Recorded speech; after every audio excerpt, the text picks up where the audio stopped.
Sa post ni Sorened Eya, ipinabatid nito ang pagkadismaya sa isang brand matapos silang palabasin ang kanyang asawa sa store nito dahil ipinagbabawal umano sa loob ng pamilihan ang pagpapapasok ng stroller ng anak na person with disability o PWD. Ayon kay Sorened, bibilhan daw sana nila ng damit ang anak na bulag at bingi, ngunit sila ay pilit na pinalabas kaya hindi na naipag-shopping ang bata. Bawal ba talagang mamili sa loob ng fashion store brand ang isang PWD?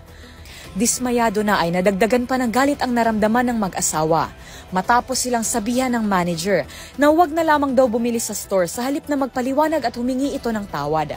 Walang pakikiramay sa mga customer, sambit ni Sorened na sinang-ayunan naman ng mga netizen.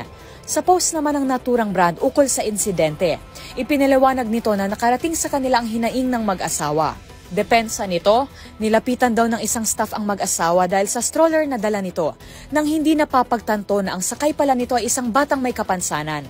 Humingi ito ng tawad sa hindi magandang karanasang naidulot sa mag-asawa at sinabing sinusuri ng pamunuan ng brand ang pangyayaring ito upang masiguro na hindi na ito mauulit. Para sa DZRH TV, ito si Rose Babiera. Una sa Pilipinas, una sa Pilipino.